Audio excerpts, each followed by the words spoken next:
we stopped coming to the table, whether if that table is the kitchen table or the living room table. Let me elaborate for you. When I was growing up, when it came to the kitchen table, I would have my uncles coming from Alabama, Mobile, Montgomery. They come to my grandmother's house, and I'm sitting there with my stale water, trying to mimic and imitate with them with their bottles of alcohol and whiskey. And I remember someone taking a picture of me with my shirt open, just like their shirt. Was it a positive image and a thing that I was around in terms of what they were doing? No, it wasn't positive. But the simple fact that they felt it was important enough to pull me in to let me sit amongst them as men. And, yes, that I obeyed that rule. You stay out of grown folks' business when grown folks are talking. So I stayed silent. But just the simple fact of being pulled in. And so as men, why are most of our younger generation, this generation, not being able to feel that safe place where they can come in to talk about their manhood issues and their drama? It's because we stopped coming to the table. And instead of coming to the table, let me talk to today's generation of men. We're in our man caves watching Monday Night Raw. We're in our man caves watching Monday Night Football. We're in the studio trying to lay our next track because we've been out of hip hop for so long, but we wanted to make the next record when our music career is way past us, but we're still in the studio. Okay, we're in the studio going live right now as men, and we would have kind of planned this, we'd have said, okay, when we do this episode, bring a young man and let him sit next to us. If we really had planned this out. So yes, this is spontaneous. But for the majority of us as men, we're in the studio trying to go live, chasing views, chasing subscribers. That's when it comes to the kitchen table.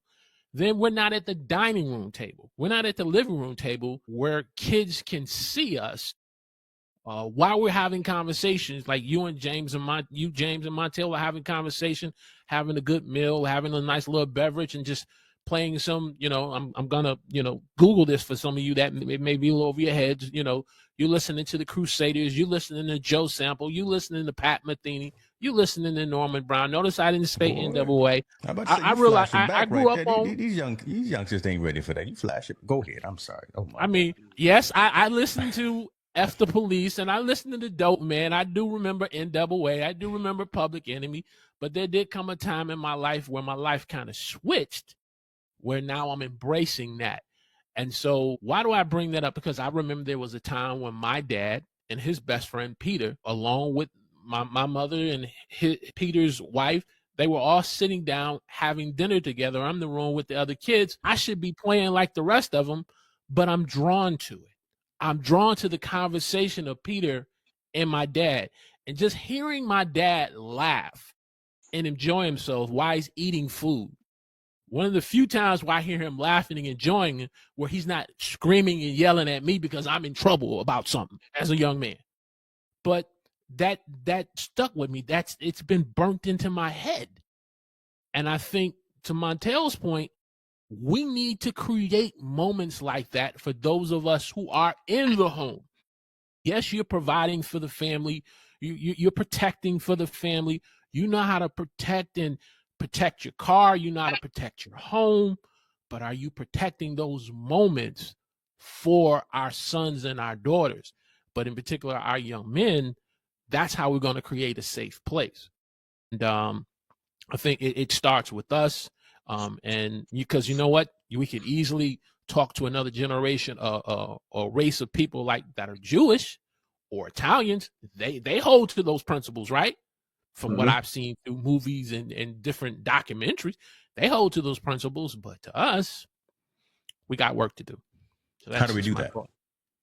One of the things, you're right. They needed an example, and I think I give my sons a very good example. My sons, for my, rest in peace, my boy Tim, passed away, my best friend, my brother.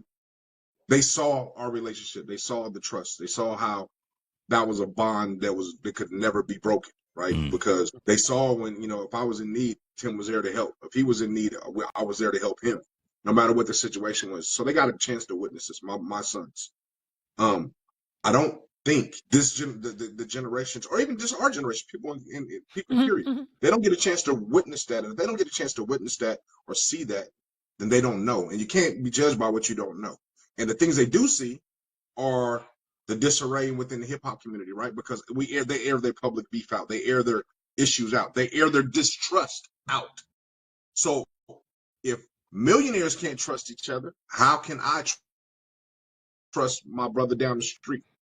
You know, because that's my only example. That's my hero.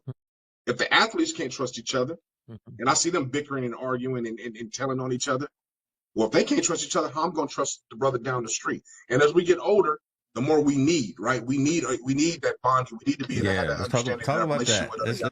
Let's go down that. Yeah. But if you don't have anything, if you don't know how to trust, you don't know how to trust. So if you don't know how to trust when you're 3, you don't know how to trust when you're 10, you don't know how to trust when you're 18, you don't know how to trust when you're 25, and you ain't gonna know how to trust when you're 35. Because you haven't seen an example of everything around. It's homeboy stuff. Oh, what's up, man? You know, da da da da.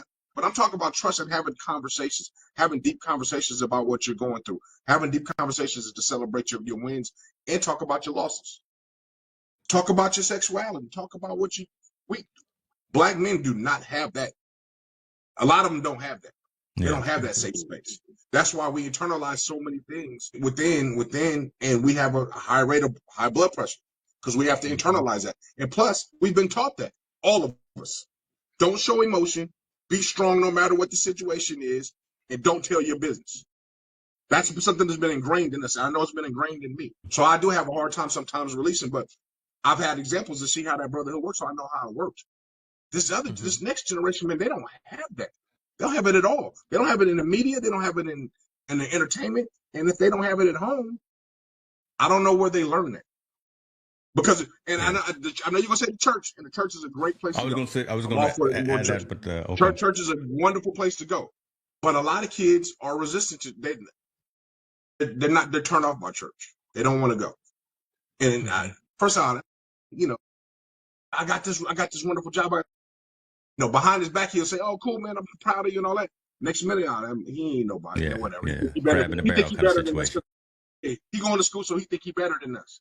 That wasn't even the case, man. I thought we was cool enough where I could share my celebrations, and you're gonna tell me your celebrations. But yet, when I share my celebrations, I get looked down upon, or I get clowned, or I get think. That makes me now push even away from what I thought so far was my circle. What you doing over there reading? Yeah. Right.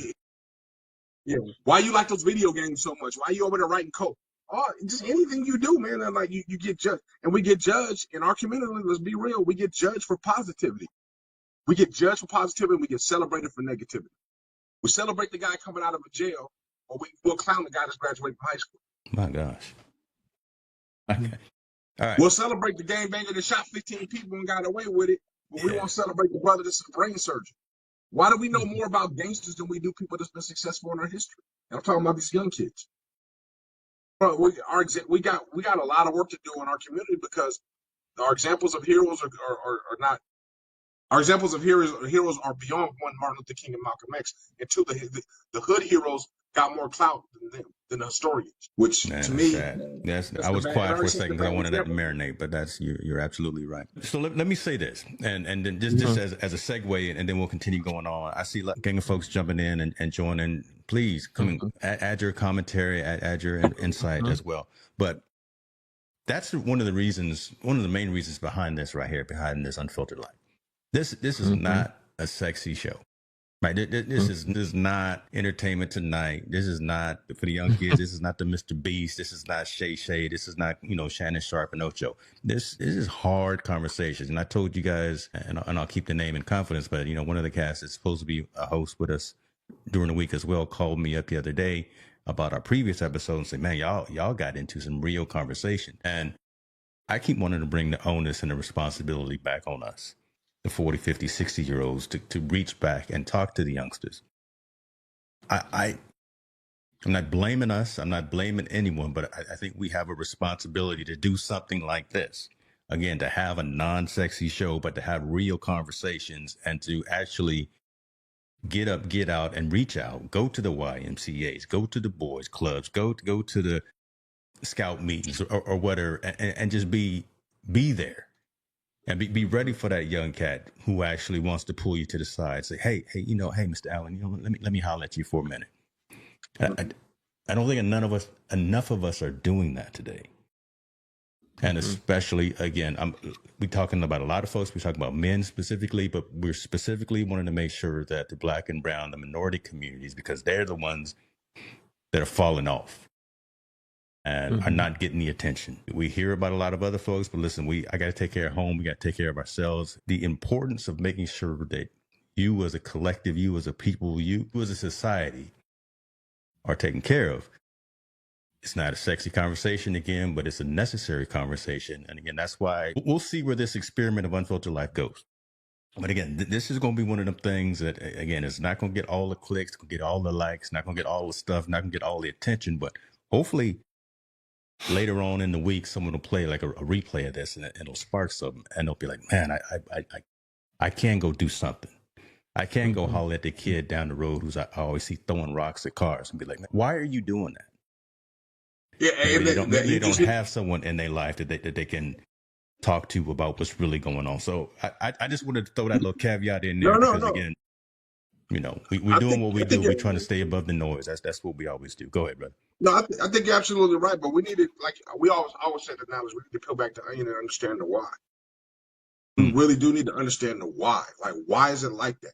Why is a person telling on somebody else's business? Why is that? Why are we not be able to build these silos for us to be able to come together and talk? Why don't we have that first? Why is our circle so small? Like you said, you only got a couple of people in your circle. I got a few people. I only got my circle's probably even smaller. Yeah. And I don't trust a lot of people. I really just don't. I don't trust a lot of people because I think a lot of people have ulterior motives. But I'm willing to share what I have when someone asks me about it, and I'm willing to volunteer what I have when I talk to people. But we need to ask why. Why is it like that? I mean, is it because we pull so far back from the church? Is it because of hip hop? Is it because of entertainment? Why hasn't the distance grown so far instead of us growing closer? Because the information's there, right? There's information always there that we know how to build these things, we know how to do these things. But why is there such a distrust in our community? And then why is there such a distrust among men? And then why are men's circles so small? Yeah. Especially in our Black community. Yeah.